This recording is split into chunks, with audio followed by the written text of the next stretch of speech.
हीराकुंड जंगल बहुत ही सुंदर था। उस जंगल की महारानी गौरी थी, जो बहुत ही निर्दयी थी। वो सभी पक्षी पर बहुत अधिक अत्याचार करती थी।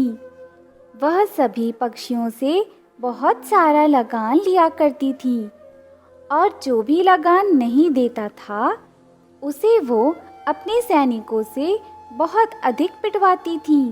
एक दिन गौरी अपने सैनिकों के साथ टुनटुन के घर पहुंची और बोली, टुनटुन, ओ टुनटुन, बाहर निकल। टुनटुन अपनी एक लड़की के साथ रहा करती थी। गौरी महारानी की आवाज़ सुनकर वो काफ़ी डर गई और डरते डरते बाहर आ गई। गौरी महारानी ने कहा, टुनटुन, तूने 6 महीने से लगान नहीं भरा है। क्या तुम मुझे नहीं जानती कि मैं लगान नहीं भरने वालों का क्या हश्र करती हूँ? यह सुन टुनटुन ने कहा, माफ़ कीजिए महारानी, लेकिन इस बार पानी की कमी होने के कारण फसल नहीं हुई, इसलिए कोई कमाई भी नहीं हो सकी, जिसके कारण मैंने लगान नहीं भरा है। मुझे माफ़ कर दीजिए, मैं कोई दूसरा काम करके आपका लगान भर दूंगी। नहीं नहीं, अब उसकी कोई ज़रूरत नहीं है। आज से तुम्हारा ये घर मेरा हुआ। अब तुम कहीं और रहने चली जाओ। यह सुन टुनटुन रोते हुए बोली, दया करें महारानी, मेरी एक छोटी सी लड़की है और मेरे पास सिर्फ यह घर ही है। हमें इस घर से मत निकालिए, मैं आपका लगान ज़रूर भर दूंगी। टुनटुन ने बहुत विनती की, लेकिन गौरी महारानी ने उसकी एक न सुनी। अंत में गौरी ने कहा, सैनिकों, यह टुनटुन ऐसे नहीं मानेगी। जाओ और इसे अच्छी तरह से पीटो और इसे इस जंगल से निकाल दो। फिर सैनिक टुनटुन को बहुत पीटने लगे। टुनटुन माफ़ी मांगती रह गई, लेकिन गौरी महारानी ने उसकी एक न सुनी और उसके सैनिक टुनटुन को पीटते ही रहे। टुनटुन की बेटी ने कहा, कोई हमारी मदद करो, यह सैनिक मेरी माँ को मार डालेंगे। सभी पक्षी अपने घरों से देखते रहे, लेकिन किसी में भी इतना साहस नहीं था कि वो गौरी महारानी के खिलाफ बोले। फिर गौरी ने कहा, सैनिकों, बस करो, इसे अब मत मारो। देखो टुनटुन, आज से तुम्हारा घर और तुम्हारी सारी ज़मीन मेरी हुई। तुम अगर अपनी जान की सलामती चाहती हो तो इस जंगल को छोड़कर चली जाओ। यह सुन टुनटुन अपनी बेटी को लेकर चली जाती है। कुछ देर बाद टुनटुन की बेटी कहती है, माँ, मुझे बहुत तेज भूख लगी है, मुझे कुछ खाने को चाहिए। टुनटुन मन ही मन सोचने लगती है, इस जंगल में तो कुछ खाने को मिलेगा ही नहीं। इस तरह जीने से अच्छा है कि मैं अपनी बेटी के साथ नदी में कूदकर अपनी जान दे दूं। फिर टुनटुन अपनी बेटी का हाथ पकड़कर नदी की ओर जाने लगती है। कुछ देर में वह नदी के पास पहुंच जाती है। वो नदी में अपनी बेटी के साथ कूदने वाली ही होती है, तभी उसमें से एक जलपरी बाहर आती हैं और टुनटुन से कहती हैं, टुनटुन, क्या तुम्हें पता नहीं है आत्महत्या करना पाप है? टुनटुन जलपरी को देखकर थोड़ा डर जाती है और कहती है, मुझे पता है आत्महत्या करना पाप है, लेकिन तुम मेरा दुख नहीं जानती हो। जलपरी ने कहा, मैं भले ही पानी में रहती हूँ, लेकिन मुझे जंगल की सारी खबर है। मैं तुम्हारे दुख को भली भांति जानती हूँ। तुम मेरे साथ इस नदी में रहो। इस नदी में एक महल है, जिसमें बहुत सारा सोना और खाने का सामान है। टुनटुन ने कहा, ठीक है, लेकिन हम एक पक्षी हैं, हम पानी में सांस कैसे लेंगे? हम तो मर जाएंगे। जलपरी ने कहा, तुम चिंता मत करो, मैं तुम्हें पानी में सांस लेने के लिए शक्ति दूंगी। इसके बाद जलपरी ने टुनटुन और उसकी बेटी को शक्ति दी और वह सभी पानी में चले गए। अंदर जाकर उन्हें एक महल दिखाई पड़ा। जलपरी ने कहा, टुनटुन, तुम इस महल में रहो। इसमें बहुत से सोने के सिक्के और खाने का सामान है जो कभी खत्म नहीं होगा। फिर दोनों उसी महल में रहने लगे। इसी तरह कुछ दिन बीत गए। एक दिन टुनटुन की बेटी ने टुनटुन से कहा, माँ, हम इस जादुई महल में बहुत सुखी से अपना जीवन बिता रहे हैं, लेकिन जंगल में वह गोरी महारानी सभी पर अत्याचार कर रही है। हमें जंगल के पक्षियों के बारे में भी सोचना चाहिए ना? हाँ मेरी बेटी, तुम बिल्कुल सही कह रही हो। हम इस धन से उन पक्षियों की मदद जरूर करेंगे। दूसरे दिन की सुबह टुनटुन और उसकी बेटी सोने के सिक्के से भरी एक मटकी लेकर बाहर आते हैं। तभी उन्हें एक गरीब और लाचार पक्षी दिखा। टुनटुन ने कहा, हे पक्षी, लगता है कि महारानी ने तुम पर बहुत अत्याचार किया है। पक्षी ने कहा, हाँ, तुम सही कह रही हो। यह सुन टुनटुन उसे वह सोने के सिक्कों से भरी मटकी देते हुए कहती है, देखो, तुम इस धन को रख लो और सभी पक्षियों को बता दो कि जिसे भी धन चाहिए वह नदी के किनारे सुबह सुबह आ जाए। हम सभी की मदद करेंगी। इतना बोलकर दोनों नदी में चले जाते हैं। दूसरे दिन नदी के किनारे कई सारे पक्षी जमा हो जाते हैं। टुनटुन और उसकी बेटी सभी पक्षियों को ढेर सारा धन देती है, जिससे सभी पक्षी बहुत ही खुश हो जाते हैं। धीरे धीरे यह बातें कौरी महारानी के कानों तक पहुंच जाती है। कौरी सोचने लगती है, ऐसा कैसे हो सकता है? यह जंगल मेरा है और इस जंगल में जो कुछ भी है वह सब मेरा है। मैं अभी जाती हूँ और उस नदी में से सारा धन निकाल लेती हूँ। फिर कौरी अपने सैनिकों के बिना ही नदी के पास जाती है और मन ही मन बोलती है, इस नदी में लगता है बहुत सारा धन है।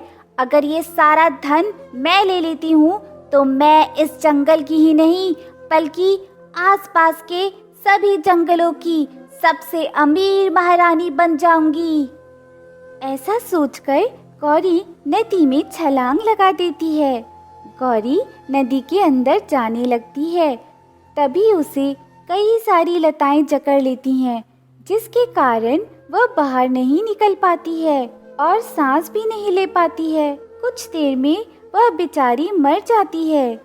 कुछ दिन तक महारानी का पता ना लगने से सभी पक्षी मान लेते हैं कि महारानी मर चुकी है और खुशी खुशी टुनटुन और उसकी बेटी को उस जंगल की महारानी बना देते हैं। बारिश में फलों का घर। जंगल में बहुत तेज बारिश हो रही थी और साथ में तूफान भी आ गया था, जिसके कारण सभी पक्षियों के घर एक एक करके गिरने लगे। कुछ समय बाद आंधी और तूफान बंद हो गया, लेकिन सभी पक्षियों के घर टूट चुके थे। यह देख सभी पक्षी आपस में चर्चा कर रहे थे। तभी वहाँ से एक जादुई चिड़िया गुजर रही थी। उसकी नज़र उन पंछियों पर पड़ी। वह सोचने लगी, यह सब पंछी एक जगह इकट्ठे होकर क्या कर रहे हैं? मुझे पता लगाना चाहिए कि इनकी क्या समस्या है। शायद मैं इनकी मदद कर पाऊँ। इसके बाद जादुई चिड़िया पक्षियों के पास जाती है और कहती है, दोस्तों, तुम्हें क्या समस्या है? कालू कौवा कहता है, ए चिड़िया, तुम यहाँ से चली जाओ। ऐसे ही हमारा दिमाग खराब है। दिखता नहीं है, रात को आंधी तूफान आया था जिसके कारण हमारा घर टूट गया है। यह सुन जादुई चिड़िया ने कहा, दोस्तों, मैं एक जादुई चिड़िया हूँ। मैं यहाँ से गुजर रही थी, तभी मैंने तुम लोगों को बात करते हुए देखा। तो मैं इसका कारण जानने आ गई। तुम मुझे बताओ क्या समस्या है, मैं तुम्हारी मदद ज़रूर करूँगी। टुनटुन ने कहा, जादुई चिड़िया, कल रात बहुत तेज़ बारिश और तूफान आया था, जिसके कारण हमारा घर टूट चुका है और हमारे पास अब इतने पैसे भी नहीं हैं कि अब हम दोबारा घर बना सके। इसलिए हम सोच रहे हैं कि अब हम कहाँ रहेंगे। क्या तुम हमारी कोई मदद कर सकती हो? यह सुन जादुई चिड़िया ने कहा, हाँ टुनटुन, मैं तुम्हारी मदद ज़रूर करूँगी। इसके बाद जादुई चिड़िया अपनी शक्ति से उनके लिए ढेर सारे फलों का घर बना देती है और कहती है, यह फलों का घर है। यह इतना मजबूत है कि कितनी भी तेज़ बारिश या तूफान आए, लेकिन ये कभी नहीं टूटेगा। तुम सभी एक एक घर लेकर उसमें रहने लगो। टुनटुन ने कहा, हे जादुई चिड़िया, तुम बहुत अधिक दयालु हो, तुम्हारा बहुत बहुत शुक्रिया। जादुई चिड़िया ने कहा, नहीं नहीं, ये तो मेरा कर्तव्य था। ज़रूरतमंदों की सहायता करना मुझे बहुत अच्छा लगता है। इसके बाद जादुई चिड़िया गायब हो जाती है। सभी पंछी एक एक फल का घर लेकर जाने लगते हैं। फिर सभी पंछी फलों के घर में ही रहने लगते हैं। कालू कौवा आम के घर में जब जाता है तो वह बोलता है, वाह वाह, क्या बात है, यहाँ तो खाना और सोने के बहुत सारे सिक्के हैं। बाकी पंछियों के घर में भी ये सब होगा, या फिर क्या पता कि इससे ज़्यादा भी हो। मैं कल सारे पंछियों के घर जाकर देखूंगा। अभी तो मुझे बहुत भूख लगी है और नींद भी आ रही है।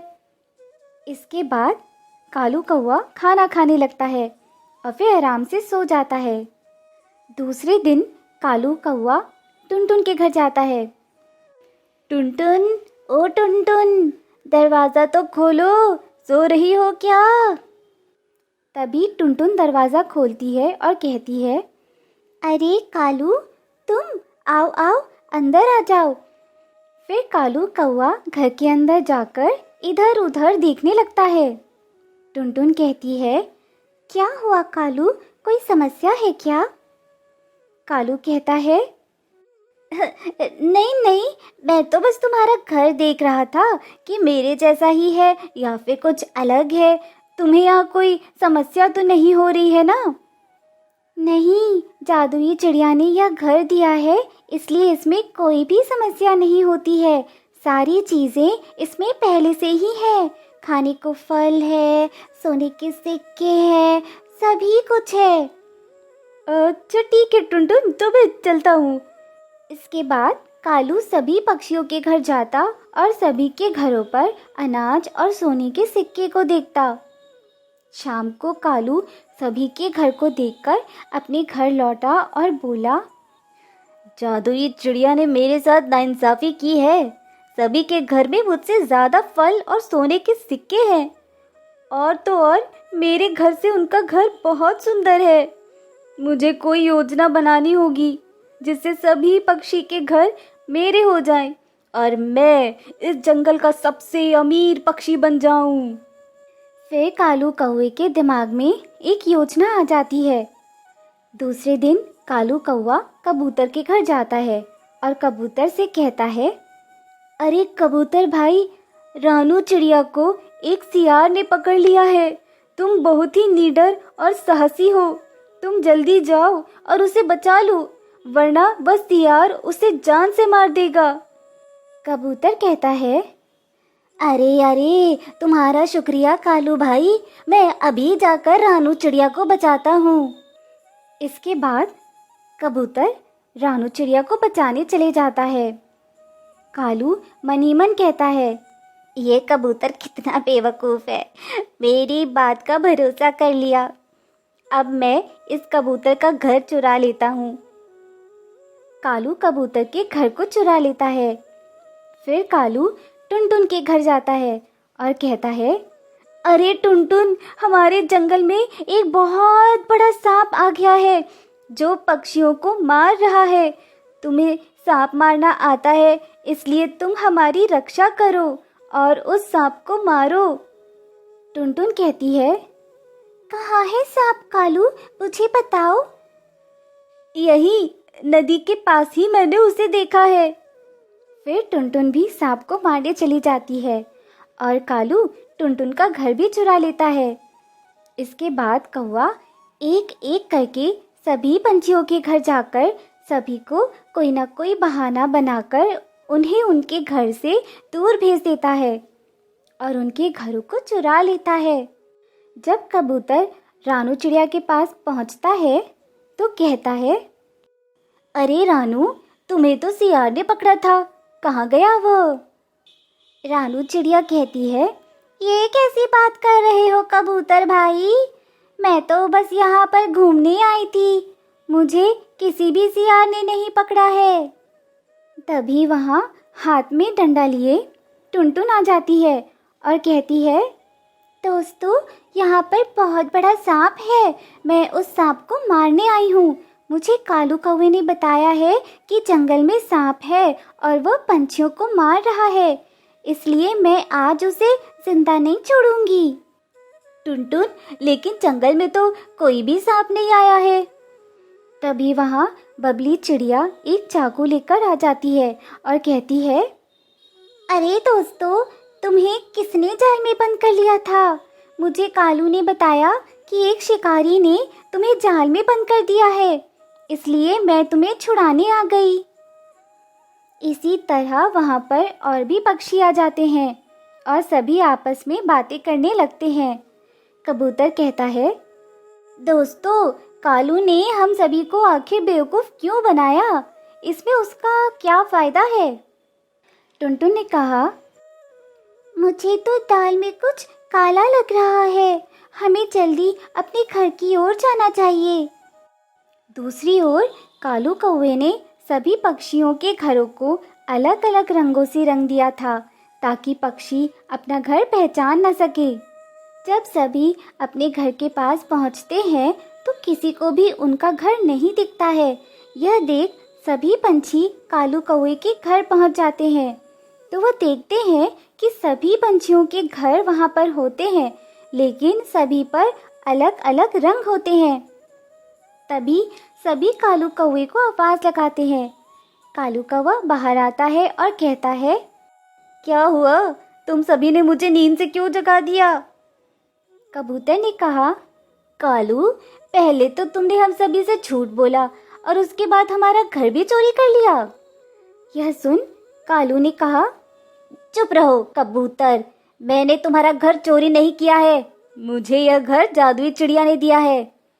टुनटुन समझ गई कि कालू कौवा ऐसे नहीं मानेगा। टुनटुन कबूतर के साथ नदी पर गई और नदी से पानी लेकर आम के घरों पर डालने लगी। कुछ ही देर में आम के घर के ऊपर से कौवे के द्वारा किए गए रंग उतरने लगे और धीरे धीरे वह पहले जैसे ही हो गए। फिर टुनटुन ने कहा, बताओ कालू, और कुछ है तुम्हारे पास बोलने को? तुम एक नंबर के बेईमान पक्षी हो। अब कालू की पोल खुल चुकी थी, इसलिए वह कुछ नहीं बोल रहा था। सभी पंछियों ने कालू को पेड़ में बांध दिया और उसकी बहुत पिटाई की। कालू बोला, मुझे छोड़ दो, मैं आगे से ऐसा नहीं करूँगा, मुझे छोड़ दो।